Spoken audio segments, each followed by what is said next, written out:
Buenas tardes, ¿cómo están? Como todos los sábados estamos aquí con ustedes para tratar de comprender cómo y por qué el mundo gira al revés. Y vaya si está girando al revés si uno piensa que Hosni Mubarak está libre, en realidad en libertad condicional y en un hospital militar, pero salió de prisión. Por eso también les preparamos un informe especial sobre la situación de Egipto y el rol en particular de las Fuerzas Armadas, porque Mubarak también era un militar. El tema medioambiental y la explotación de hidrocarburos sí suele ser un problema que no siempre se compatibiliza bien. En el caso de Ecuador terminó en una fuerte denuncia contra Chevron, una condena a Chevron que está repercutiendo en el resto de la región. Vamos a estar conversando con el doctor en economía, Alfredo Serrano. Él es español, un estudioso del tema, un analista, sobre esta decisión de Correa, además de otra decisión que más reciente, que fue la suspensión del proyecto Yasuni, que él nos va a estar explicando de qué se trata. Varias veces hemos visto en nuestro programa las transformaciones del mundo, entre otras ese crecimiento que China tiene permanentemente y que entra un poco en disputa con Estados Unidos. Bueno, hoy nos vamos a focalizar en Nicaragua. ¿Por qué? Porque ahí se está creando un nuevo canal que podría competir con el de Panamá y por otro lado porque Nicaragua está teniendo con distintos vecinos, con Colombia, con Costa Rica, algunos diferentes territoriales. Vamos a hacer un análisis específico. El golpe de Estado del pasado 3 de junio y la posterior represión a los hermanos musulmanes marca el retorno al poder del ejército egipcio.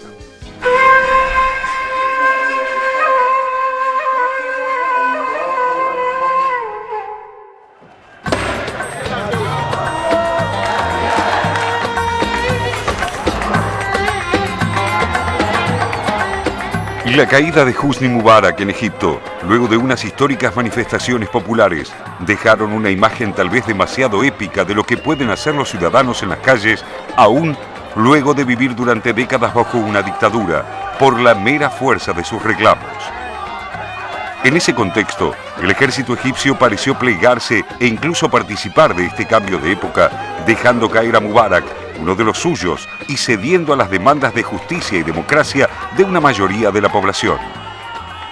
Tras la caída del régimen, las Fuerzas Armadas llenaron el vacío de poder producido y se erigieron en la fuerza tutelar de la transición a una democracia plena. Pero apenas los egipcios comenzaron a pronunciarse a través del voto en las sucesivas instancias necesarias para la construcción de los poderes del Estado, esas mismas Fuerzas Armadas se abocaron a la tarea de condicionar de manera cada vez más estricta esas expresiones de la voluntad popular. El golpe de Estado del 3 de julio de 2013, que terminó con el gobierno democráticamente electo de Mohamed Morsi, puso fin a la ficción de que el ejército egipcio aceptaría subordinarse a un gobierno civil. La represión indiscriminada a los partidarios del presidente depuesto, desatada desde el 14 de agosto, que dejó cientos de muertos, ha terminado por reenfocar el lugar que las Fuerzas Armadas ocupan en Egipto y, sobre todo, el rol que están dispuestas a desempeñar. Durante las vigilias en la Plaza Tahrir, previas a la caída de Hosni Mubarak, la prensa internacional consignaba que en Egipto el ejército era respetado por el pueblo y se resistiría a reprimir a los manifestantes. Esto puede ser cierto para los rangos más bajos de la fuerza, integrada por decenas de miles de conscriptos provenientes de las clases más bajas de la sociedad egipcia, pero no para sus oficiales y generales, acostumbrados a ser parte de la mayor organización del país y a tomar decisiones estratégicas y de conveniencia que trascienden el área de la seguridad nacional. Las Fuerzas Armadas egipcias son las mayores de Medio Oriente y África, que suman 485.000 efectivos y más de 1 millón de reservistas. Un joven egipcio sin educación formal debe realizar un servicio militar de entre 2 y 3 años, que se reduce a poco más de 1 año en caso de haber recibido educación secundaria o universitaria. La omnipresencia de las Fuerzas Armadas se extiende también a la economía. Se calcula que controlan el 40% de la producción doméstica egipcia a través de empresas e iniciativas que van desde la fabricación de electrodomésticos y alimentos a la venta de combustible y los negocios inmobiliarios. El control militar de la economía comenzó en 1952 bajo el liderazgo de Gamal Abdel Nasser y su proyecto de corte socialista que incluyó el control estatal de los recursos económicos y los medios de producción. La hegemonía del Estado pasó a ser la hegemonía del ejército en su carácter de principal fuerza organizada del país. Tras la guerra de Yom Kippur, en octubre de 1973, el presidente Anwar el-Sadat comenzó a alejar a Egipto de la órbita soviética y a introducir cambios en la economía centralizada, impulsando una serie de privatizaciones.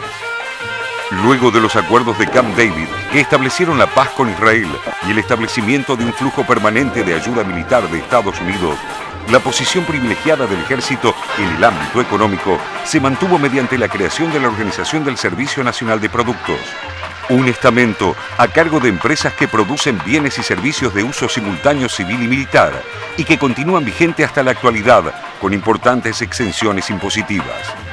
Entre las áreas de pertinencia de la organización estuvieron desde un inicio la agricultura y la construcción. El ejército comenzó a operar granjas hortícolas, avícolas y ganaderas, panaderías industriales y plantas de procesamiento de alimentos. Posteriormente, se incorporaron fábricas de tejidos, indumentaria, medicamentos e insumos para la construcción. En el sector servicios, las Fuerzas Armadas se abocaron a instalar tendidos eléctricos, telefónicos, sistemas cloacales y puentes. En el rubro tierras y con la cobertura de la seguridad nacional, destinaron vastas áreas de enorme valor turístico e inmobiliario, tales como las costas del Mar Rojo y ciertas zonas del Nilo, a condominios, hoteles y resorts. En los años 90, y bajo el gobierno del ahora depuesto Hosni Mubarak, Egipto inició el camino de reformas ortodoxas trazado por el Fondo Monetario Internacional y el Banco Mundial. Pero ni siquiera esto privó a los militares de sus fábricas y sus programas especiales. Una extendida corrupción hizo el resto, favoreciendo a generales y oficiales con dividendos de toda la cadena de negocios. Por eso, los críticos de las Fuerzas Armadas dicen que los secretos mejor guardados del Estado no tienen que ver con la seguridad nacional, sino con los balances de las fábricas y empresas militares. Estados Unidos, que sigue otorgando a este país una ayuda de 1.300 millones de dólares anuales a cambio de tranquilidad para Israel, conoce perfectamente esta situación, pero no le pedirá cuentas de ella. En Egipto, las Fuerzas Armadas son el Estado y no se trata de una metáfora. Hoy estaba leyendo un artículo muy interesante en el diario El País, escrito por Ignacio Álvarez Osorio, un académico español especialista en Siria, tiene un excelente libro sobre Siria. Les recomiendo leer el artículo en el diario El País de España, porque Osorio plantea la habilidad que tuvo el ejército para reacomodarse y nosotros diríamos para abrochar a todos. O sea, estaba con Mubarak, le suelta la mano en los últimos minutos para que Mubarak caiga. Tratan de poner a alguien de ellos, se dan cuenta que no pueden en un determinado momento, dan un paso al costado, inician la transición. Asume Mursi, de los hermanos musulmanes, desconfían, tratan de negociar, de hecho hay quienes dicen en el movimiento juvenil que Mursi era prácticamente un agente de los norteamericanos. Le sueltan la mano a Mursi, se enfrentan porque Mursi quiere sacar a algunos generales, tejen una alianza con todos los sectores progresistas que derrocaron a Mubarak, con todos los sectores que estaban con Mubarak en contra del presidente de los hermanos musulmanes, contribuyen a su derrocamiento, toman el poder, dejan a los liberales y a la izquierda pata para arriba sin saber qué hacer, siguen controlando el Estado por sobre todas las cosas. Y es impresionante cómo efectivamente lograron maniobrar con los diferentes sectores, incluso con aquellos sectores que estuvieron casi al frente de la revolución en contra de Mubarak en el 2011 y terminaron convenciéndolos, uno podría pensar que eran ingenuos, casi de que ellos eran los liberadores de la patria. Y bueno, a esa habilidad ahora le podemos sumar esa condición que tenían previa, que con este repaso que hace el informe que acabamos de ver con respecto al dominio, al manejo que tenían sobre la economía del país, un dato no tan conocido, no tan público,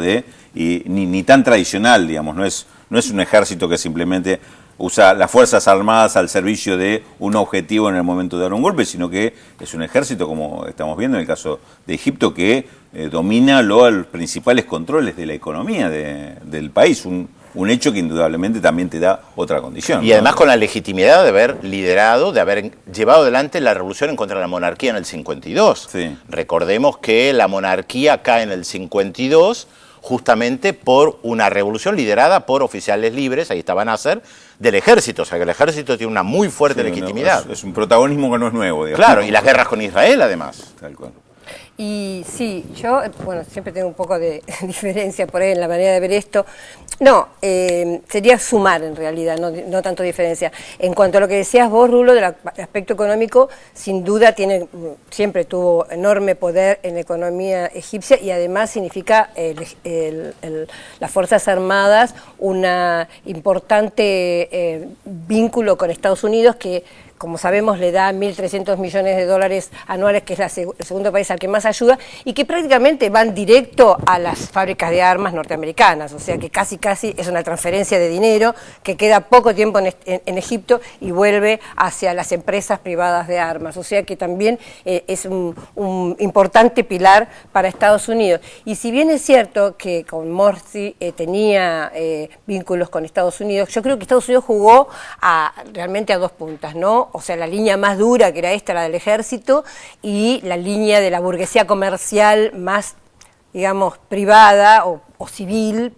que era Morsi, pero que de última era el primer presidente laico que había tenido durante muchas décadas Egipto, y también... No laico, elegido democráticamente. Morsi no era laico. Bueno, no era laico, no, perdón, civil. Claro, civil. Sí, primer presidente civil. Digamos, el primer presidente democrático y el primer presidente civil, sí. Es decir, el primer no militar de Egipto. O sea, esto me parecía que, digamos, en mi opinión es como una etapa superadora en relación a la anterior, y lo que ha sucedido a partir del 3 de julio es sin duda una regresión o una contrarrevolución, ¿no? Un intento de contrarrevolución. Claro. Ahora te diría que jugaron a 3 puntas, porque también sedujeron a los liberales. Sí, en cuanto a los sectores más progresistas, yo, digamos, eso que vos...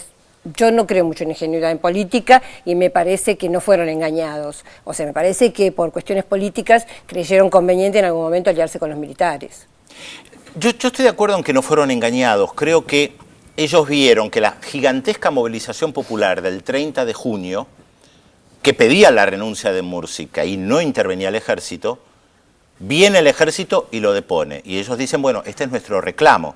Como este es un ejército que no ha intervenido en contra del pueblo, que permitió la caída de Mubarak, que no reprimió, yo lo he contado varias veces, yo estuve pocos días después de la caída de Mubarak, la gente se sacaba fotos con los militares, con los tanques, ponía a los chicos sobre los tanques para sacarse fotos, porque había una identificación. El ejército no intervino, sí. El ejército no reprimió, reprimieron los servicios secretos de Mubarak, reprimió la policía, el ejército no masacra. Es cierto, como siempre creo en algunos puntos hubo una manipulación importante, sobre todo en los medios de comunicación, porque es cierto que por un lado se sacaban fotos con el ejército, pero por otro lado no querían saber nada, por ejemplo, de que Suleimán, que fue el primer candidato que propusieron post-Mubarak, que fuera... Es decir, ninguna de las figuras importantes de las Fuerzas Armadas detestaba a la gente que fuera liderando. Entonces había como un doble juego y yo creo que hubo una manipulación importante para la gente. Y el mismo día del golpe contra Morsi,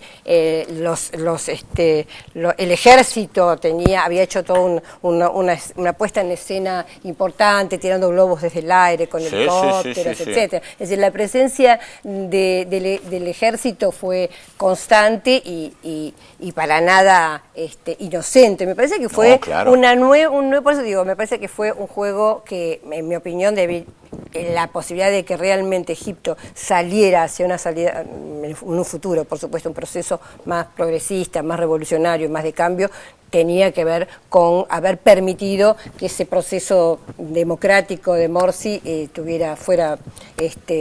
hubiera, digamos, florecido de alguna manera, con todos los defectos que tiene, obviamente. Yo igual creo que no está cerrado del todo, a pesar seguro, de este intento de contrarrevolución.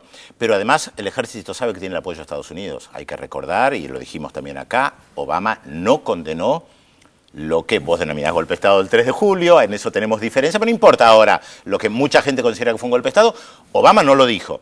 Lo que implica seguir apoyando un ejército... Seguro, porque siguen los negocios, además. No solamente por eso, sino porque es el mejor reaseguro de que los hermanos musulmanes no vuelvan a poder y se opongan a Israel. Por algo Israel apoya al ejército ahora también. Recordaba dos cosas con respecto a eso. Cuando estuve en Egipto, hace ya debe ser 6 o 7 años, los hermanos musulmanes eran clandestinos, o proscriptos más que clandestinos, entre comillas, porque tenían, digamos, para acceder al poder tenían que presentarse como independientes. Históricamente fue un partido que representaba de alguna manera los sectores populares que se veían reflejados en esa cosa de persecutoria, se veían reflejados con los hermanos musulmanes, además de la cuestión religiosa.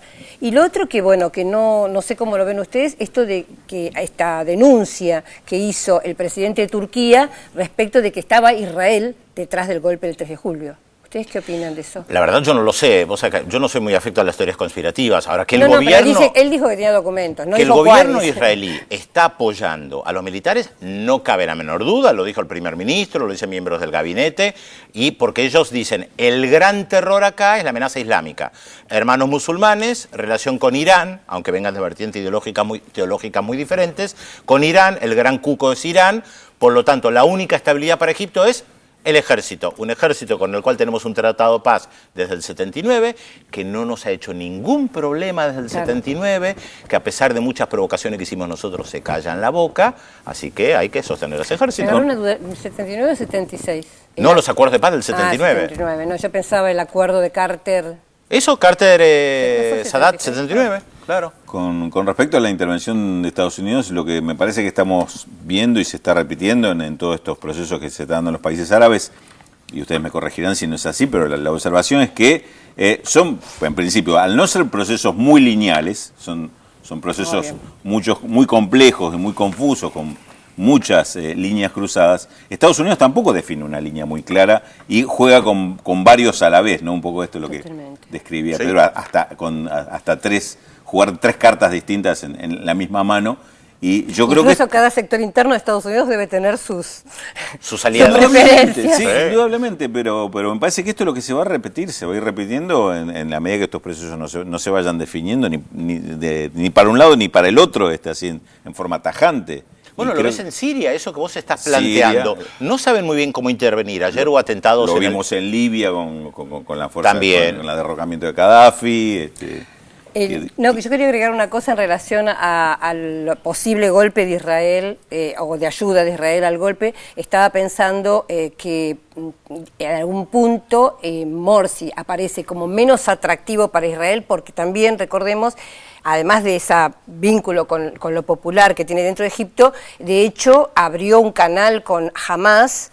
En el caso de los palestinos, abrió literalmente la zona de frontera entre Egipto y Gaza, que estuvo históricamente cerrada, y también tiró algunos vínculos con Irán, ¿no? En esa diferencia, a pesar de que pueden ser dos movimientos conservadores, uno peor que otro, uno más duro que otro, diría, el del ejército y el de Morsi. Morsi se presentaba como un cambio dentro de la histórica línea de Egipto. Pero te agrego un dato importante. Jamás el movimiento de resistencia islámico palestino era la rama de los hermanos musulmanes en la Franja de Gaza. O sea, surge de los propios hermanos musulmanes. Recordemos que la Franja de Gaza, que estuvo ocupada por Israel desde 1967, fue parte de Egipto entre el 48 y el 67.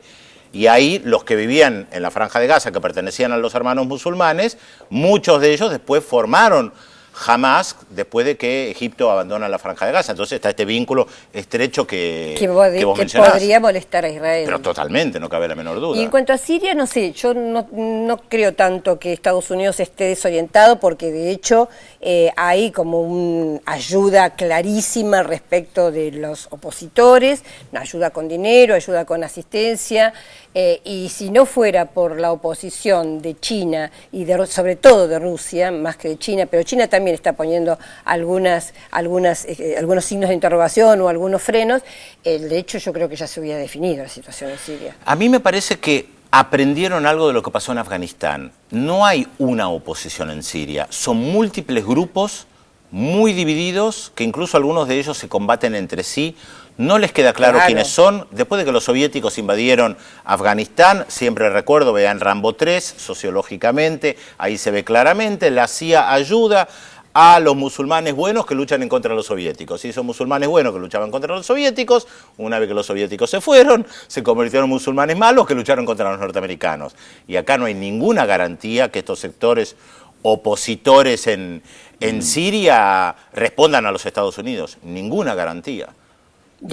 Perdóname, de que respondan a Estados Unidos. No los pueden controlar. No los pueden controlar. No, están, pero que hay un apoyo a los distintos clarísimo. sectores, Sí, clarísimo. De hecho, hoy hay un artículo interesante en un diario libanés, L'Orient Le Jour, que es un poco la respuesta a lo que pasó ayer, que hubo atentados en el norte del Líbano, en la ciudad de Trípoli, y plantea escenarios de intervención militar en Siria.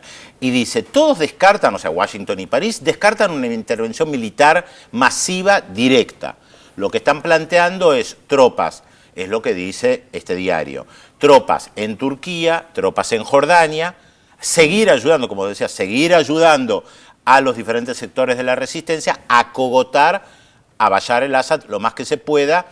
Y si esta semana efectivamente se comprueba que el gobierno de Bashar el-Assad usó armas químicas, digo, si se comprueba porque no queda claro qué es lo que sucedió, sería esa línea delgada que Obama dijo que el gobierno de Assad no podía pasar, que era la utilización de armas químicas. Sí, y bueno, de hecho tampoco se sabe quiénes son los que utilizaron armas químicas. No, por eso digo, hasta ahora ni siquiera el Departamento de Estado afirma con absoluta seguridad que fue el gobierno No, hay sirio. golpes mediáticos interesantes, porque Sí. esa presentación de esos cadáveres cubiertos con un lienzo blanco y muchos chicos, o sea, realmente las fotos son impactantes y llama, digamos, al que está distraído o no está tan metido en el tema, llama a condenar el gobierno de al-Assad, ¿no? Directamente, digamos, da la impresión de que la culpa es del gobierno de Siria. Sí, y esto todavía no se sabe. Y eso no se sabe, de hecho China pidió, una de las cosas que está insistiendo China, es que se haga una investigación sobre quiénes utilizaron las armas químicas. Sí, porque los Antes cadáveres están... Antes de decir si cruzó o no cruzó la línea. Claro, sí. Lo que pasa que hay que ver de dónde vienen las fotos, los cadáveres, digo, aparentemente están porque no ha habido una comprobación de alguna fuente independiente que diga efectivamente qué es lo que sucedió. No, es tanto. Ahora vos que te acordabas de la guerra de Afganistán, acordate de aquella foto de la guerra o película de la guerra de Irak donde aparecía una enfermera que contaba que Saddam Hussein estaba prácticamente asesinando a los chicos que estaban en Kuwait, cuando invadió Saddam Hussein en Kuwait. Sí. En el 91 decía que estaba prácticamente matando a los chicos que estaban en las incubadoras y después resultó que era la hija del embajador norteamericano disfrazada de enfermera. O sea, de las operaciones mediáticas hay para quien le guste, ¿no? Hay que tener mucho cuidado. Bueno, se puede ver cuántas veces, lo mencionamos también, la película Mentiras que Matan respecto de Kosovo con Dustin Hoffman, Walk the Dog en inglés, sobre cómo se crea la guerra, las imágenes atrás, la nena con el gatito en brazos. ¿Tengo tiempo para mostrar un libro? Puedo recomendarles un libro sobre Egipto. Se llama El edificio Jacobian, un escritor egipcio muy importante, Al-Aswani. Es una novela, todo lo que pasa en un edificio en la época de Mubarak. Es extraordinario este libro, se lee de un tirón lo que pasa en un edificio y ahí se entiende muy bien el entramado político-social que hay en la época de Mubarak. Bueno, ¿tenemos algún mensaje? Tenemos algún mensaje, lo que no tenemos es a Félix Taylor, así que lo vamos a leer nosotros, los mensajes. Si alguno tiene algún mensaje sobre el paradero de Félix Taylor, también se lo vamos a agradecer. Esa es la incógnita, tal vez. ¿Dónde está Félix Taylor? No, dicen que ya llega. No se sabe bien a dónde, pero ya llega. Bueno, Ángel de Merlo dice que pide que se repita el programa en la semana. Bueno, pasamos el Buena pedido. idea. Gonzalo Quintana de Laguna Paiva, Santa Fe, nos escribe para preguntar cuáles son los intereses económicos de Estados Unidos en Egipto. Bueno, me parece que algo lo estuvimos hablando y bueno, en todo caso, si habla específicamente de intereses económicos, acá parecen absolutamente subordinados a los intereses políticos y militares que tiene Estados Unidos en la zona, ¿no? Bueno, y Edgar de Tablada y Ana de Villa Adelina felicitan por el programa, les gusta el programa. Gracias. Muy bien. Bueno, yo voy a dar algunos, ya que no está Félix, le voy a dar yo algunos datos sobre la incógnita. Hoy, durante su infancia y adolescencia, nuestro personaje de hoy quiso ser sacerdote asistiendo a un seminario católico. Pero los burdeles de París lo llevaron por otros caminos, convirtiéndose, según sus propias palabras, en sus auténticas iglesias. Su trabajo como bibliotecario le permitió desarrollar sus ideas. ¿Quién es nuestro personaje de hoy? Que no es Félix Taylor.